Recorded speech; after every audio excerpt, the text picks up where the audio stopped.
ನಾವಿವತ್ತು ನೋಡ್ತಾ ಇರೋದು ಮಾರ್ವಲ್ ಸಿನಿಮ್ಯಾಟಿಕ್ ಯೂನಿವರ್ಸ್ ನ 10ನೇ ಮೂವಿ ಆಗಿರೋ ಗಾರ್ಡಿಯನ್ಸ್ ಆಫ್ ದ ಗ್ಯಾಲಕ್ಸಿ.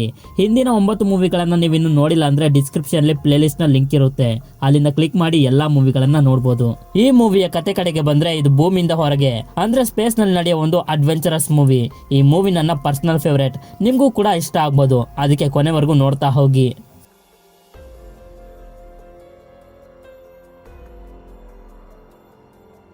ಮೂವಿಯ ಮೊದಲ ಸೀನಲ್ಲಿ ಒಬ್ಬ ಹುಡುಗನನ್ನ ತೋರಿಸ್ತಾರೆ.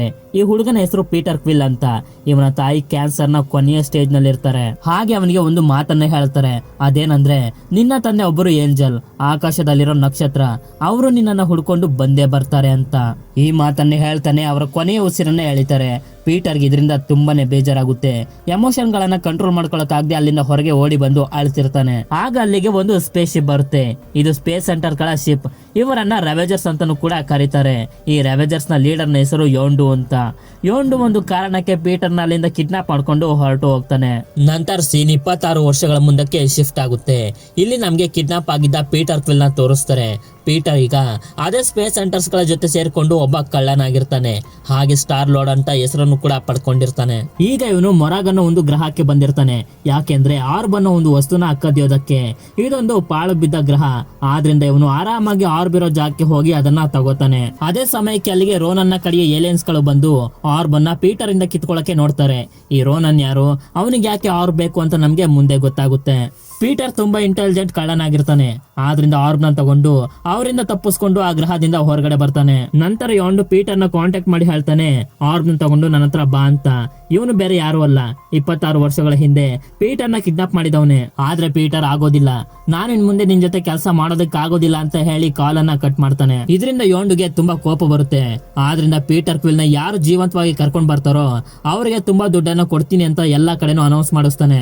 ಮುಂದಿನ ಸೀನ್ ನಲ್ಲಿ ನಮ್ಗೆ ರೋನನ್ನ ತೋರಿಸ್ತಾರೆ. ಈ ರೋನನ್ ಕ್ರೀ ಅನ್ನೋ ಪ್ರಜಾತಿಗೆ ಸೇರಿದ ಒಬ್ಬ ಜೀವಿ. ಆದ್ರೆ ಇವನಿಗೆ ನೋವಾ ಅನ್ನೋ ಪ್ರಜಾತಿಯವರನ್ನ ಕಂಡ್ರೆ ಆಗೋದಿಲ್ಲ. ಯಾಕೆಂದ್ರೆ ನೋವಾ ಹಾಗೂ ಕ್ರೀ ಪ್ರಜಾತಿಯವರು ತುಂಬಾ ಹಿಂದೆಯಿಂದನೂ ಯುದ್ಧ ಮಾಡ್ಕೊಂಡು ಬಂದಿರ್ತಾರೆ. ಅಂದ್ರೆ ಒಂಥರ ಹಳೆ ದ್ವೇಷ ಅಂತಾನೆ ಹೇಳ್ಬೋದು. ಅದಕ್ಕೆ ಈ ರೋನನ್ ಥ್ಯಾನೋಸ್ ನ ಹತ್ರ ಒಂದು ಒಪ್ಪಂದನ ಮಾಡ್ಕೊಂಡಿರ್ತಾನೆ. ಅದೇನಂದ್ರೆ ಆರ್ಬ್ ನ ಥ್ಯಾನೋಸ್ ಗೆ ತಂದ್ಕೊಟ್ರೆ ಥ್ಯಾನೋಸ್ ನೋವಾ ಗ್ರಹನ ಸಂಪೂರ್ಣವಾಗಿ ನಾಶ ಮಾಡ್ತಾನೆ ಅಂತ. ಈ ಆರ್ಬ್ ನ ಒಳಗಡೆ ಏನಿರುತ್ತಪ್ಪ ಅಂತಂದ್ರೆ ಇನ್ಫಿನಿಟಿ ಸ್ಟೋನ್ ಗಳಲ್ಲಿ ಒಂದಾದ ಪವರ್ ಸ್ಟೋನ್ ಇರುತ್ತೆ. ಆದ್ರೆ ಇದು ರೋನನ್ ಗೆ ಗೊತ್ತಿರೋದಿಲ್ಲ. ಥ್ಯಾನೋಸ್ ಯಾಕೆ ಇನ್ಫಿನಿಟಿ ಸ್ಟೋನ್ ಗಳನ್ನ ಕಲೆಕ್ಟ್ ಮಾಡ್ತಿದ್ದಾನೆ ಅಂತ ನಿಮ್ಗೆ ಗೊತ್ತಿರಬಹುದು. ಗೊತ್ತಿಲ್ಲ ಅಂದ್ರೆ ಮುಂದೆ ಗೊತ್ತಾಗ್ತಾ ಹೋಗುತ್ತೆ. ಥ್ಯಾನೋಸ್ ಅವನ ಇಬ್ಬರು ಮಕ್ಕಳಾದ ನೆಬುಲಾ ಹಾಗೂ ಗಮೋರನ ರೋನನ್ ಹತ್ರ ಕಳ್ಸಿರ್ತಾನೆ. ಯಾಕೆಂದ್ರೆ ಆರ್ಬ್ ಅನ್ನು ಹುಡ್ಕೋದಕ್ಕೆ ಸಹಾಯ ಆಗ್ಲಿ ಅಂತ. ಹೀಗೆ ಇರ್ಬೇಕಾದ್ರೆ ರೋನನ ಕಡೆ ಅವನು ಬಂದು ಹೇಳ್ತಾನೆ, ಪೀಟರ್ ಕ್ವಿಲ್ ಅವನು ಆರ್ಬ್ ನ ನಮ್ಮಿಂದ ಕಿತ್ಕೊಂಡು ಹೊರಟೋದ ಅಂತ. ಇದರಿಂದ ಅವನಿಗೆ ತುಂಬಾನೇ ಕೋಪ ಬರುತ್ತೆ. ಆಗ ಅಲ್ಲಿಗೆ ಗಮೋರ ಬಂದು ಹೇಳ್ತಾಳೆ, ನಾನು ಆರ್ಬ್ ನ ತಗೊಂಡ್ ಬರ್ತೀನಿ ಅಂತ. ಇಲ್ಲಿ ನಮ್ಗೆ ಮತ್ತೊಂದು ವಿಷಯ ಗೊತ್ತಾಗುತ್ತೆ, ಗಮೋರ ಹಾಗೂ ನೆಬುಲಾಗೆ ಆಗೋದಿಲ್ಲ ಅಂತ. ಯಾಕೆಂದ್ರೆ ಗಮೋರ ನೆಬುಲಾಗಿಂತ ಎಲ್ಲಾದ್ರಲ್ಲೂ ಮುಂದೆ ಇರ್ತಿದ್ಲು. ಆದ್ರಿಂದ ಥ್ಯಾನೋಸ್ ಈ ನೆಬುಲಾಗೆ ತುಂಬಾ ಟಾರ್ಚರ್ ಕೊಟ್ಟು ಅವಳ ಬಾಡಿ ಪಾರ್ಟ್ಸ್ ಅನ್ನೆಲ್ಲ ಕಿತ್ತಾಕಿ ಆರ್ಟಿಫಿಷಿಯಲ್ ಮಿಷಿನ್ ಗಳನ್ನ ಫಿಕ್ಸ್ ಮಾಡಿರ್ತಾನೆ. ಈ ಕಡೆ ಪೀಟರ್ ನ ತೋರಿಸ್ತಾರೆ. ಪೀಟರ್ ನೋವಾ ಗ್ರಹದ ರಾಜಧಾನಿಯಾಗಿರುವ ಜೆಂಡರ್ ಗೆ ಬಂದು ಆರ್ಬ್ ನ ಒಬ್ಬ ವ್ಯಕ್ತಿಗೆ ಮಾರೋದಕ್ಕೆ ನೋಡ್ತಾನೆ. ಯಾವಾಗ ಆ ವ್ಯಕ್ತಿಗೆ ಆರ್ಬ್ ನ ಇಂದ ರೋನನ್ ಬಿದ್ದಿದ್ದಾನೆ ಅಂತ ಗೊತ್ತಾಗುತ್ತೋ ತುಂಬಾ ಹೆದರ್ಕೊಬಿಡ್ತಾನೆ.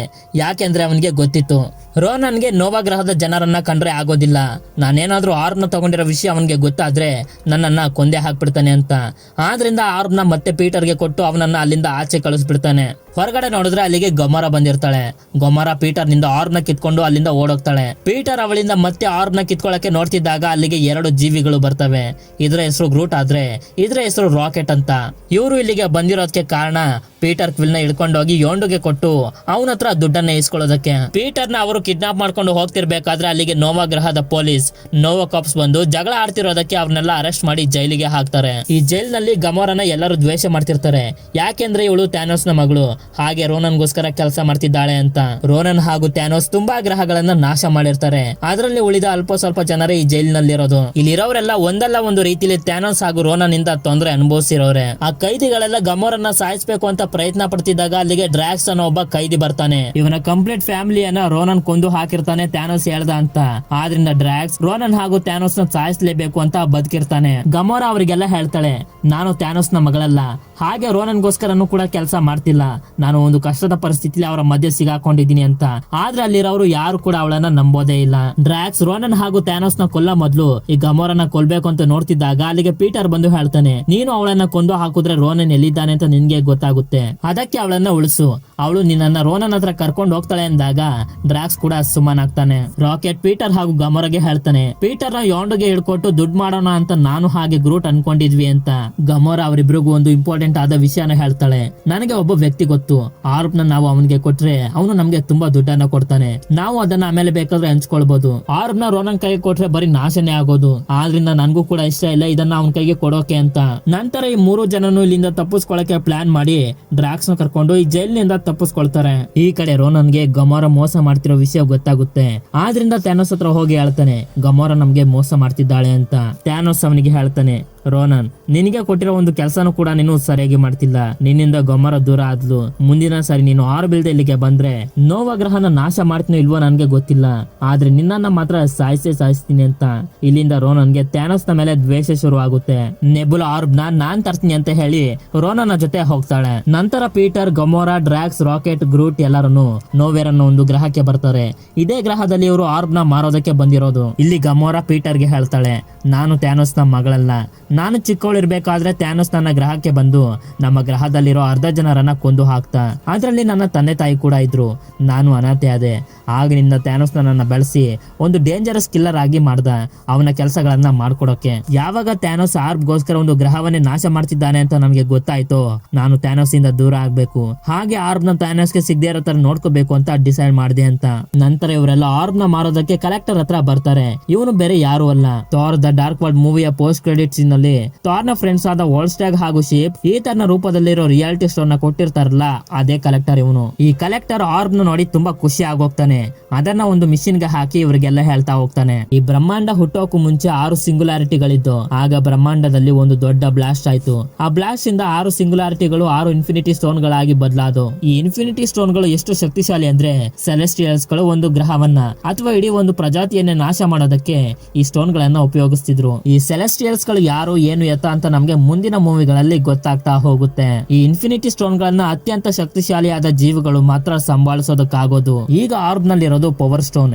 ಈ ಪವರ್ ಸ್ಟೋನ್ ಯಾರ ಹತ್ರ ಇರುತ್ತೋ ಅವರು ಈ ಇಡೀ ಬ್ರಹ್ಮಾಂಡದಲ್ಲಿ ಅತ್ಯಂತ ಶಕ್ತಿಶಾಲಿ ಆಗೋಗ್ತಾರೆ ಅಂತ ಹೇಳ್ತಿರ್ಬೇಕಾದ್ರೆ ಕಲೆಕ್ಟರ್ ಹತ್ರ ಕೆಲಸ ಮಾಡುವವಳು ಆ ಸ್ಟೋನ್ ನ ಕದಿಯೋದಕ್ಕೆ ನೋಡ್ತಾಳೆ. ಆದ್ರೆ ಅವಳು ಅದನ್ನ ಮುಟ್ಟಿದ ತಕ್ಷಣ ಅವಳು ಬೂದಿ ಆಗಿ ಅಲ್ಲೊಂದು ದೊಡ್ಡ ಬ್ಲಾಸ್ಟ್ ಆಗೋಗುತ್ತೆ. ಪವರ್ ಸ್ಟೋನ್ ನ ಕೈಯಲ್ಲಿ ಹಿಡಿಯೋದು ಸಾಮಾನ್ಯವಾದ ಮಾತೆ ಅಲ್ಲ. ಗಮೋರಾ ಹಾಗೆ ಪೀಟರ್ ಆರ್ಬ್ ನ ಮತ್ತೆ ಕ್ಲೋಸ್ ಮಾಡಿ ಅದನ್ನ ತಗೊಂಡು ಅಲ್ಲಿಂದ ಹೋಗ್ತಿರ್ಬೇಕಾದ್ರೆ ಅಲ್ಲಿಗೆ ರೋನನ್ ಬರ್ತಾನೆ. ಹೇಗೆ ಅಂದ್ರೆ ಡ್ರಾಕ್ಸ್ ರೋನನ್ಗೆ ಮೆಸೇಜ್ ಅನ್ನ ಕಳ್ಸಿರ್ತಾನೆ ಇಲ್ಲಿಗೆ ಬರೋದಕ್ಕೆ. ಅವನು ಇಲ್ಲಿಗೆ ಬಂದ್ಮೇಲೆ ಅವನನ್ನ ಆರಾಮಾಗಿ ಕೊಂದು ಹಾಕ್ಬೋದು ಅಂತ.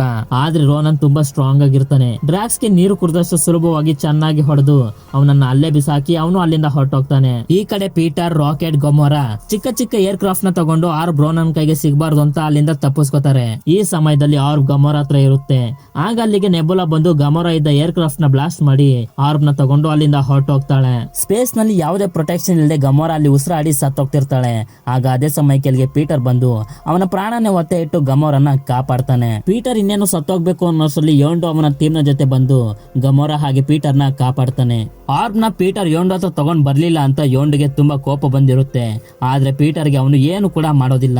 ಯಾಕೆಂದ್ರೆ ಯೋಂಡೋ ಪೀಟರ್ ನ ಚಿಕ್ಕ ವಯಸ್ಸಿನಿಂದ ಅವನ ಮಗನ ರೀತಿನೇ ಸಾಕಿರ್ತಾನೆ. ಆದ್ರಿಂದ ಪೀಟರ್ ನ ಮೇಲೆ ಅವನಿಗೆ ಸ್ವಲ್ಪ ಪ್ರೀತಿ. ಇಲ್ಲಿ ಇವರೆಲ್ಲ ಒಂದು ಡೀಲ್ ಅನ್ನ ಮಾಡ್ತಾರೆ. ಅದೇನಂದ್ರೆ ಪವರ್ ಸ್ಟೋನ್ ನ ರೋನನ್ ಇಂದ ಕಿತ್ಕೊಳ್ಳಕ್ಕೆ ಸಹಾಯ ಮಾಡಿದ್ರೆ ಆ ಪವರ್ ಸ್ಟೋನ್ ನ ಯೋಂಡೋಗೆ ಕೊಡ್ಬೇಕು ಅಂತ. ಅಷ್ಟೊತ್ತಿಗೆ ರಾಕೆಟ್, ಗ್ರೂಟ್ ಹಾಗೂ ಡ್ರಾಕ್ಸ್ ನ ಕರ್ಕೊಂಡು ಅಲ್ಲಿಗೆ ಬರ್ತಾನೆ. ನಂತರ ಪೀಟರ್, ರಾಕೆಟ್, ಗಮೋರಾ, ಗ್ರೂಟ್, ಡ್ರಾಕ್ಸ್ ಎಲ್ಲರೂ ಒಂದು ಕಡೆ ಸೇರಿ ಡಿಸ್ಕಸ್ ಮಾಡೋದಕ್ಕೆ ಶುರು ಮಾಡ್ತಾರೆ. ಹೀಗೆ ಡಿಸ್ಕಸ್ ಮಾಡಿ ಏನಾದ್ರೂ ಪರವಾಗಿಲ್ಲ ಪವರ್ ಸ್ಟೋನ್ ನ ರೋನನ್ ಇಂದ ಕಿತ್ಕೊಳ್ಳೇಬೇಕು ಅಂತ ಡಿಸೈಡ್ ಮಾಡ್ತಾರೆ. ಇಲ್ಲಿ ನಮ್ಗೆ ಮತ್ತೊಂದು ವಿಷಯ ಗೊತ್ತಾಗುತ್ತೆ. ಇವರೆಲ್ಲರ ಮಧ್ಯೆ ಒಂದು ಎಮೋಷನ್ ಬಿಲ್ಡ್ ಆಗಿರುತ್ತೆ. ಇವರೇ ಬೇಕು ಅಂದ್ರೂ ಇವರೆಲ್ಲ ಈಗ ದೂರ ಆಗೋದಕ್ಕಾಗೋದಿಲ್ಲ. ಅಂದ್ರೆ ಇವರೆಲ್ಲ ಕ್ಲೋಸ್ ಫ್ರೆಂಡ್ಸ್ ಆಗೋಗಿರ್ತಾರೆ. ಈ ಕಡೆ ರೋನನ್ ತೋರಿಸ್ತಾರೆ. ರೋನನ್ಗೆ ಮೊದಲು ಗೊತ್ತಿರೋದಿಲ್ಲ ಆರ್ಬ್ ನ ಒಳಗಡೆ ಪವರ್ ಸ್ಟೋನ್ ಇದೆ ಅಂತ. ಈಗ ಪವರ್ ಸ್ಟೋನ್ ನ ನೋಡಿದ್ಮೇಲೆ ಥ್ಯಾನೋಸ್ಗೆ ಪವರ್ ಸ್ಟೋನ್ ನ ಕೊಡದೆ ಅವನ ಹ್ಯಾಮರ್ ಒಳಗಡೆ ಪವರ್ ಸ್ಟೋನ್ ನ ಫಿಟ್ ಮಾಡ್ಕೊಂಡು ಥ್ಯಾನೋಸ್ ನು ಕೂಡ ಎನಿಮಿ ಮಾಡ್ಕೊಬಿಡ್ತಾನೆ. ಥ್ಯಾನೋಸ್ ನ ಮಗಳಾದ ನೆಬುಲಾ ಕೂಡ ಅಲ್ಲೇ ಇರ್ತಾಳೆ. ಥ್ಯಾನೋಸ್ ಚಿಕ್ಕ ವಯಸ್ಸಿನಿಂದ ಅವಳಿಗೆ ಟಾರ್ಚರ್ ಕೊಡ್ತಿರೋದ್ರಿಂದ ಅವಳು ಕೂಡ ರೋನನ್ ಜೊತೆ ಸೇರ್ಕೊಬಿಡ್ತಾಳೆ. ನಂತರ ರೋನನ್ ಹಾಗೂ ಅವನ ಕಡೆಯವರೆಲ್ಲ ನೋವಾ ಗ್ರಹನ ನಾಶ ಮಾಡೋದಕ್ಕೆ ಆ ಗ್ರಹದ ಒಳಗಡೆ ಎಂಟರ್ ಆಗ್ತಾರೆ. ಆಗ ಅಲ್ಲಿಗೆ ಪೀಟರ್ ಯೋಂಡೋ ಟೀಮ್ ಆದ ರ್ಯಾವೇಜರ್ಸ್ ನ ಕರ್ಕೊಂಡು ರೋನನ್ ನ ತಡೆಯೋದಕ್ಕೆ ಬರ್ತಾರೆ. ಆದ್ರೆ ರೋನನ್ ನ ಶಿಪ್ ನಿಂದ ಚಿಕ್ಕ ಚಿಕ್ಕ ಏರ್ ಕ್ರಾಫ್ಟ್ ಗಳು ಹೊರಗೆ ಬಂದು ರ್ಯಾವೇಜರ್ಸ್ ನ ಜೊತೆ ಫೈಟ್ ಮಾಡೋದಕ್ಕೆ ಶುರು ಮಾಡ್ತವೆ. ಎಷ್ಟೇ ಕಷ್ಟಪಟ್ಟರು ರ್ಯಾವೇಜರ್ಸ್ ಗಳಿಗೆ ರೋನನ್ ಆರ್ಮಿಯನ್ನ ತಡೆಯೋದಕ್ಕೆ ಆಗ್ತಿರೋದಿಲ್ಲ. ಆಗ ಅಲ್ಲಿಗೆ ನೋವಾ ಕಾಪ್ಸ್ ಬಂದು ಅವರ ಏರ್ ಕ್ರಾಫ್ಟ್ ಗಳಿಂದ ರೋನನ್ ನ ಆ ದೊಡ್ಡ ಶಿಪ್ ಲ್ಯಾಂಡ್ ಆಗದೆ ಇರೋ ರೀತಿ ಒಂದು ಶೀಲ್ಡ್ ನ ಮಾಡಿ ಆ ಶಿಪ್ ಅನ್ನ ತಡಿತಿರ್ತಾರೆ. ಆದ್ರೆ ರೋನನ್ ಹತ್ರ ಈಗ ಪವರ್ ಸ್ಟೋನ್ ಇದೆ. ಅದ್ರ ಸಹಾಯದಿಂದ ಆ ದೊಡ್ಡ ಶೀಲ್ಡ್ ಅನ್ನ ಒಂದೇ ಏಟಿಗೆ ನಾಶ ಮಾಡಿ ಹಾಕ್ತಾನೆ. ಈ ಕಡೆ ಯೋಂಡುನ ಶಿಪ್ ಫೈಟ್ ನಲ್ಲಿ ಕ್ರಾಶ್ ಆಗಿ ಕೆಳಗಡೆ ಬಿದ್ದೋಗಿರುತ್ತೆ.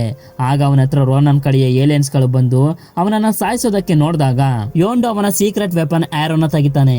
ಈ ಆರೋ ಯೋಂಡು ಹೇಗೆ ವಿಸಲ್ ಹೊಡಿತಾನೋ ಹಾಗೆ ರಿಯಾಕ್ಟ್ ಮಾಡ್ತಿರುತ್ತೆ. ಇದರ ಸಹಾಯದಿಂದ ಅಲ್ಲಿದ್ದ ಎಲ್ಲಾ ಏಲಿಯನ್ ಗಳನ್ನ ಕೊಂದು ಹಾಕ್ತಾನೆ. ಮುಂದಿನ ಸೀನ್ ನಲ್ಲಿ ಪೀಟರ್, ಗಮೋರಾ, ಗ್ರೂಟ್, ಡ್ರಾಕ್ಸ್ ಎಲ್ಲರನ್ನು ರೋನನ್ನ ತಡೆಯೋದಕ್ಕೆ ಅವನ ಶಿಪ್ ನ ಒಳಗಡೆ ತುಂಬಾ ಕಷ್ಟಪಟ್ಟು ಬರ್ತಾರೆ. ಹಾಗೆ ರೋನನ್ನ ಮೇಲೆ ತುಂಬಾ ಪವರ್ಫುಲ್ ಆದ ಒಂದು ಮಿಸೈಲ್ ಅನ್ನ ಬಿಟ್ಟಾಗ ಅವನಿಗೆ ಏನು ಕೂಡ ಆಗೋದಿಲ್ಲ. ಬದಲಾಗಿ ರೋನನ್ನೇ ಅವರ ಮೇಲೆ ಅಟ್ಯಾಕ್ ಮಾಡ್ತಾನೆ. ಡ್ರಾಕ್ಸ್ ರೋನನ್ನ ಸಾಯಿಸ್ತೀನಿ ಅಂತ ಅವನ ಹತ್ರ ಹೋಗ್ತಿದ್ದಾಗ ರೋನನ್ನೇ ಅವನ ಕತ್ತನ್ನು ಹಿಡಿದು ಸಾಯಿಸೋದಕ್ಕೆ ಮುಂದಾಗ್ತಾನೆ. ಅದೇ ಸಮಯಕ್ಕೆ ರಾಕೆಟ್ ಅವನ ಸ್ಪೇಸ್ ಶಿಪ್ ನ ತಗೊಂಡು ಬಂದು ರೋನನ್ನ ಮೇಲೆ ನುಗ್ಗಿಸ್ಬಿಡ್ತಾನೆ. ಇದರಿಂದ ಆ ದೊಡ್ಡ ಸ್ಪೇಸ್ ಶಿಪ್ ನೋವಾದ ರಾಜಧಾನಿಯಾದ ಜೆಂಡರ್ ನ ಮೇಲೆ ಕ್ರಾಶ್ ಆಗ್ತಿರುತ್ತೆ.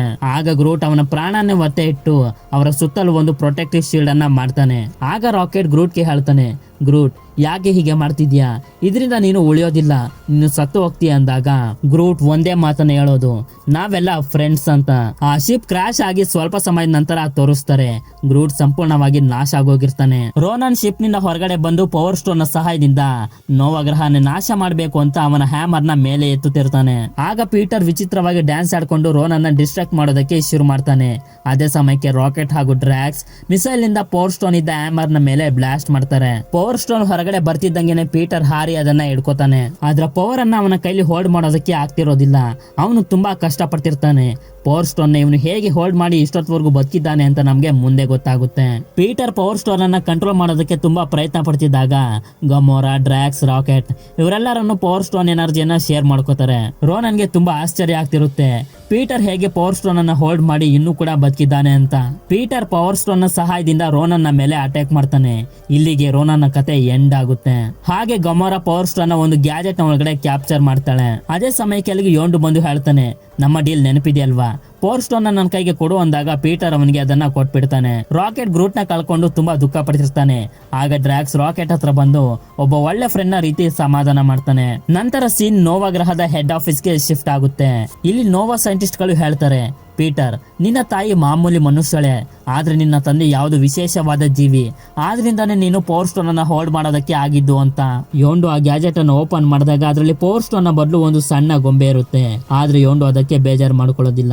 ಯಾಕೆಂದ್ರೆ ಪೀಟರ್ ಅವನಿಗೆ ಮಗನ ರೀತಿ. ಪೀಟರ್ ಪವರ್ ಸ್ಟೋನ್ ನ ನೋವಾ ಗ್ರಹದವರಿಗೆ ಕೊಟ್ಟಿರ್ತಾನೆ ಅದನ್ನ ಸೇಫ್ ಆಗಿ ಇಡೋದಕ್ಕೆ. ಹಾಗೆ ನೋವಾದ ಗವರ್ನಮೆಂಟ್ ಈ ಗ್ರಹನ ಕಾಪಾಡಿದ್ಕೆ ಪೀಟರ್ ಹಾಗೂ ಅವನ ಟೀಮ್ ಗೆ ಒಂದು ಕ್ವೀನ್ ಶಿಪ್ ನ ಕೊಟ್ಟು ಗಾರ್ಡಿಯನ್ಸ್ ಆಫ್ ದ ಗ್ಯಾಲಕ್ಸಿ ಅನ್ನೋ ಒಂದು ಲೆಜೆಂಡರಿ ಹೆಸರನ್ನ ಕೊಡ್ತಾರೆ. ರಾಕೆಟ್ ಗ್ರೂಟ್ ನ ಒಂದು ಕಡ್ಡಿಯನ್ನ ನೆಟ್ಟಿರ್ತಾನೆ. ಆದ್ರಿಂದ ಗ್ರೂಟ್ ಮತ್ತೊಮ್ಮೆ ಬೇಬಿ ಗ್ರೂಟ್ ಆಗಿ ಹೊಡ್ತಾನೆ. ಇದರಿಂದ ಎಲ್ಲರಿಗೂ ತುಂಬಾ ಖುಷಿ ಆಗುತ್ತೆ. ನಂತರ ಇವರು ನೋವಾ ಗ್ರಹದಿಂದ ಮುಂದೆ ಬರ್ತಾರೆ. ಹಾಗೆ ನಮ್ಗೆ ಗ್ರೂಟ್ ಬೆಳಿತಿರೋದನ್ನ ತೋರಿಸ್ತಾರೆ. ಇಲ್ಲಿಗೆ ಈ ಮೂವಿ ಎಂಡ್ ಆಗುತ್ತೆ.